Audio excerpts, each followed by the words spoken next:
classic song ni Miss Odette Quesada na Friend of Mine. Napakaganda ng song na to at napakadali lang kabisaduhin ng lyrics niya. Okay? At sana matutunan nyo kung paano siya tugtugin sa gitara. Nilagyan ko lang ng kapo guys, pero wag nyong intindihin yan. Kahit wag nyo nang lagyan ng kapo, okay naman. Nilagyan ko lang sa first fret kasi kung gusto nyo mas mataas ng konti, lagyan nyo ng kapo. Okay? Nag-gets nyo siguro. Pakita muna natin yung intro niya. Tuturo natin guys yung pinapakinggan nating intro niya. Diba? Yung ganito.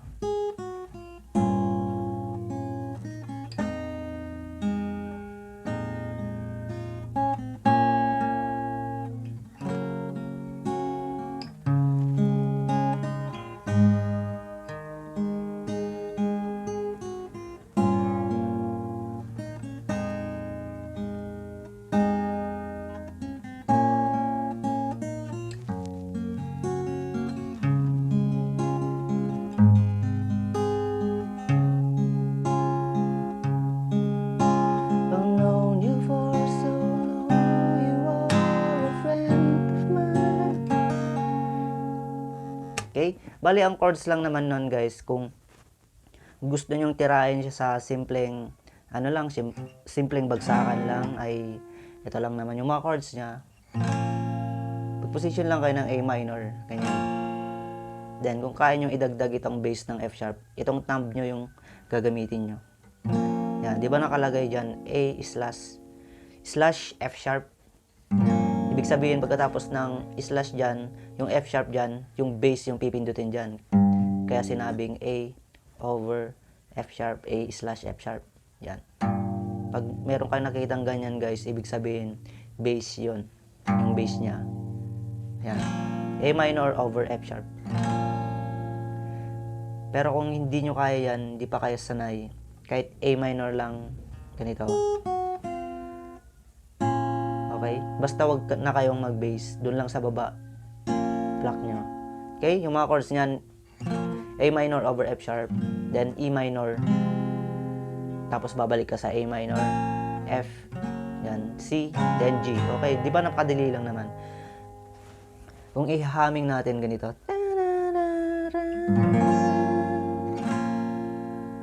okay? Tapos E minor,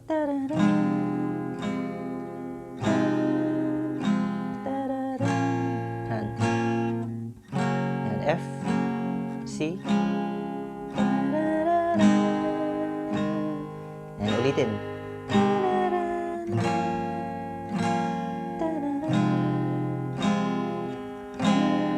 Okay, dito sa part ng E minor ay medyo nagtagal ng konti.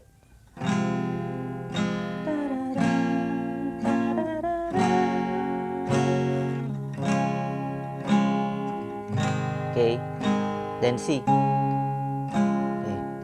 Papasok na dun yung verse niya, di ba? Okay? Ngayon, pag-aralan natin yung kanyang plucking. Okay? Sana matutunan nyo to guys. Matututunan nyo to dahil napakasimple lang ng ating gagawin, pa-plucking. Basta, hindi na kailangan magbasa ng tabs dito guys. Pag-aralan nyo na lang kung ano yung ituturo kong pipindutin nyo at kakalabitin nyo. Okay? Una, ganito. First string yan. Bago tayo pumunta sa A minor over F sharp. Yon, ganun muna. Una yung first string, lagay mo rito sa third fret. Yan. Papuntang first fret. Ganito. Bali, ito na lang yung pangpipindot nyo sa first fret, di ba? Pero sasabihin ko lang yung kung anong fret yung kung saan nyo pipindutin. Yan, papuntang first, tapos open, then A minor over F sharp. Yung kalabit nyo, 6 string, then 1, 2, 3. Yun, magkakasabay yun. Okay? Kung hindi nyo kaya naman itong ipindot, yung bass, ay kahit A minor lang. Pero sa baba nyo lang, kalabit yung 1, 2, 3 lang. Ganito. Pero mas maganda tunog guys, pag idamay nyo yung 6 string. Okay? Yan. Then next ay, di ba next chord doon ay E minor. Gagawin muna natin to. Second string. Yan. Tapos, lang. Second string, third fret, papuntang first fret, tapos balik. Pag nakabalik ka na sa 3rd fret, ay idamay mo ng ikalabit yung 6th string bass ng E minor. Magkasabay yung 6 at 2nd string. Ganito. Okay? Ulitin natin. Okay. Then, di ba nag-steady sa E minor? Ulitin mo lang, kalabitin mo yung 6 at 2nd string. Okay. Then, papuntang A minor. Ganito. Then, A minor. Yon. Dito naman sa 1st fret ng 2nd string. Tapos open. Then A minor. Okay? Sabay mong kinalabit syempre yung 5th string bass ng A minor. 6th, yung 5th string at 2nd, 3rd. Yan, magkasabay yan. Okay? From the top, ulitin natin.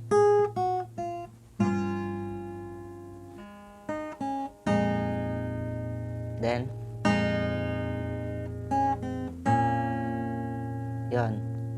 Pag-aralan nyo mabuti nitong intro niya guys kasi mas maganda, di ba? Pag tinutugtog nyo yung Friend of Mine na alam nyo itong intro na ito. Then F, kahit dito sa F ay, ang pag-pluck nyo ay pababa lang kahit 6, 4, 3, 2, 1. Tapos C, ganun ulit, pababa. Tapos gagawin nyo to. Naka C formation yan guys ha. Yung 2nd string. Galing 1st fret, papuntang 3rd fret. Tapos yung 1st string, open. Patungong G. Ganito siya. Yun yung unang part. Bali 2 times yun lang naman. Parang ganun din naman. May nadagdag lang ng konti. Okay, ulitin natin.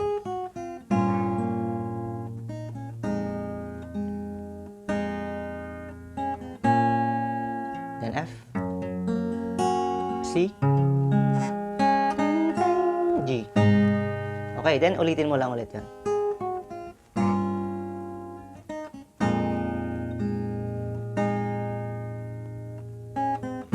Okay, dito na.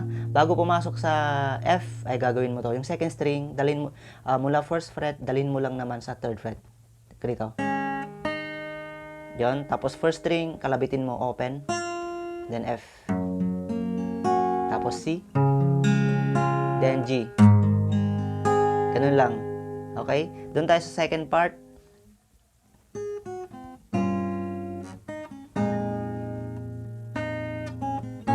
Ito na.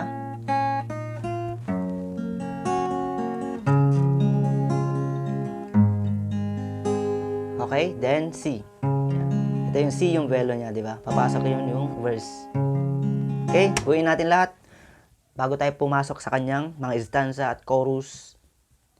Verse lang naman at chorus yung ano dito. Wala siyang refrain guys. Kaya napakadali lang. Very easy na yun. Yung mga chords na gagamitin natin doon. Pwede natin istramin doon. Okay? Ulitin natin.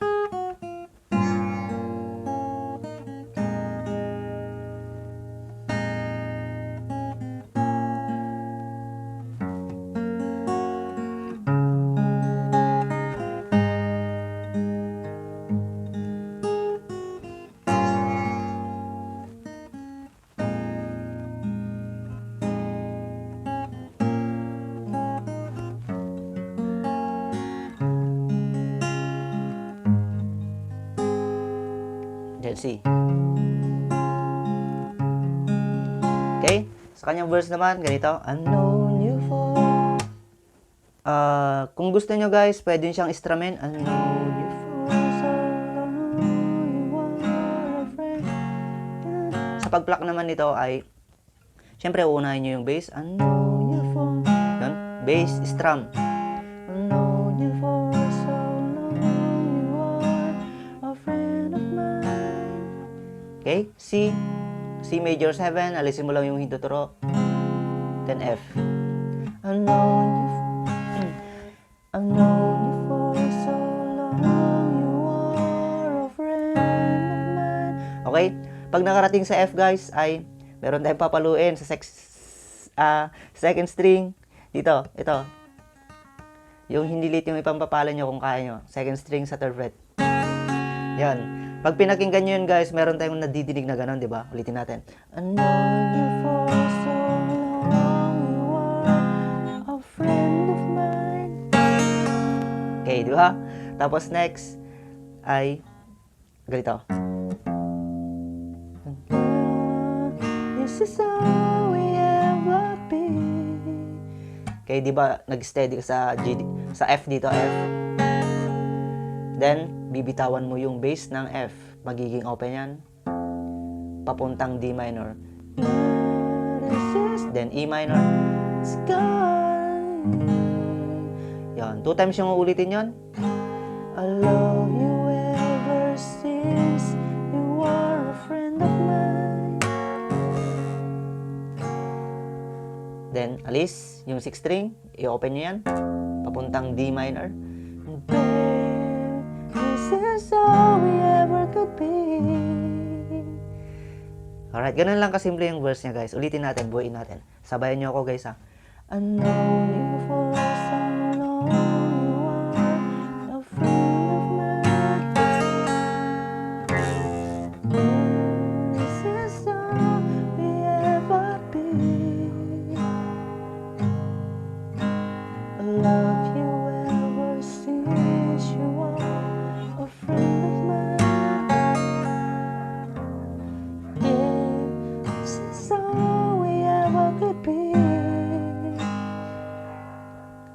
Then, bago pumasok sa chorus, guys, ay ito.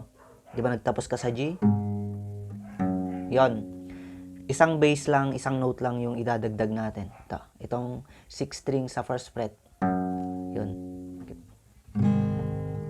Then, chorus na. You tell me things I never know. I show you love you never show. Then, huwag niyong kakalimutan yun, guys. Ito. Ang tawag dyan ay sangat, parang buntot niya. Ibubuntot niya lang siya. Ganun siya. Then E minor ulit. And again, when you cry, I always at your side. Yan, then 6 string ulit sa first fret. Huwag niyong kakalimutan yun, guys, ha. Lagi niyo yung isusunod. Okay? Ulitin natin.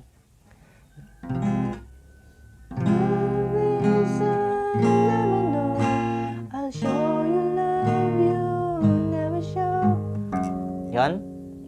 Then again, when you cry, I always at your side. Tell me about the love we had. I listen very eagerly, but deep inside you'll never see. Okay? Nandiyan naman sa screen, guys, di ba? This feeling. Yan. D na dito, hindi na D minor D. Di ba, dalawang D yung nandyan? Kasi medyo nagtagal siya sa D. This feeling of emptiness. Then G, it makes me feel sad. Then bass na ito, F. Tapos, meron tayong mabilis na paglipat. 4 na chords, yung D minor, E minor, F, G. Okay? Ulitin natin sa part na doon.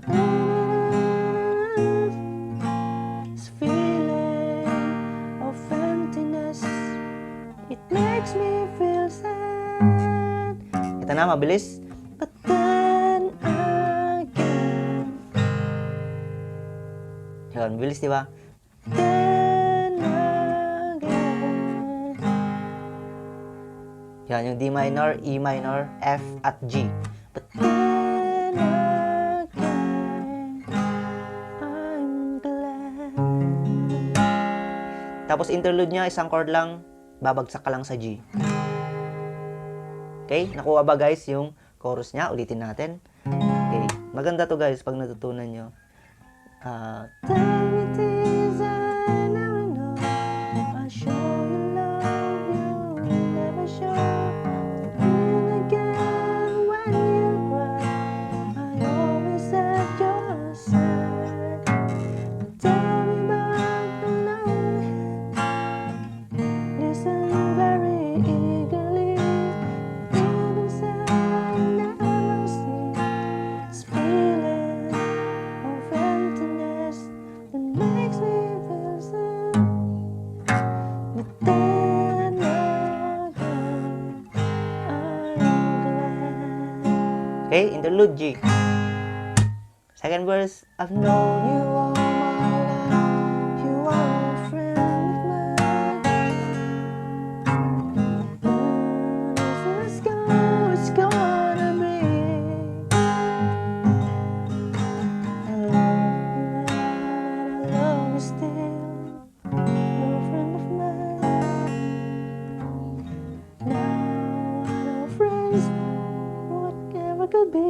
Basta ganun yan, di ba? Then chorus ulit, huwag nyo kakalimutan yung bass ng F. Yun, di ba? Basta huwag nyo kakalimutan. Napaka-importante yung yung note na to. Ito yung 6th string ng first fret. Tapos chorus. The things I never know, I'll show you love you never show. Then again, when you cry, I always at your side. You tell me about the love you had, I listen very eagerly. Deep inside, you never see this feeling.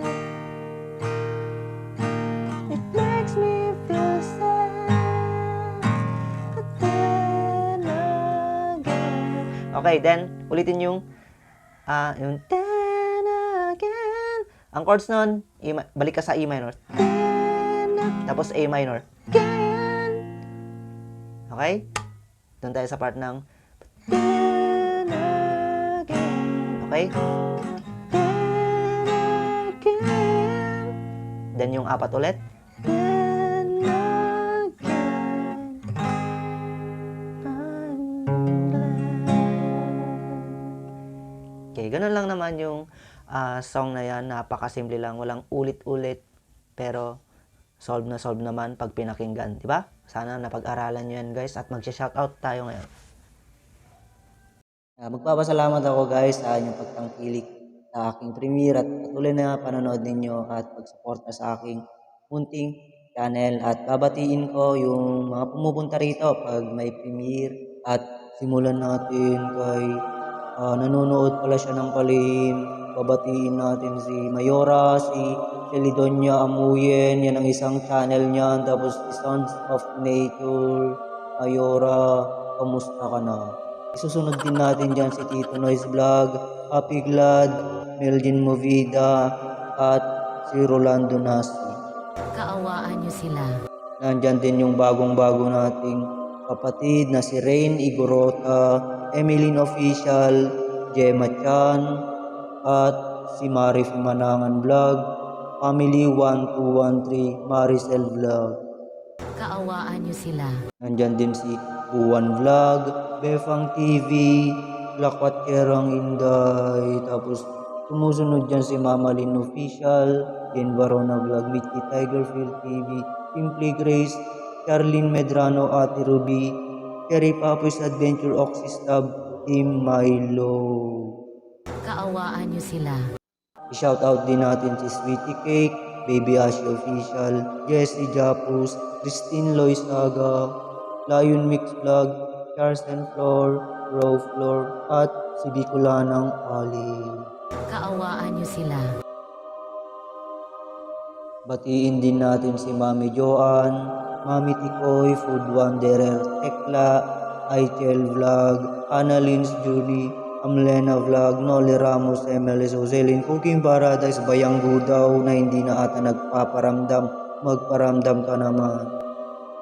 Kaawaan niyo sila.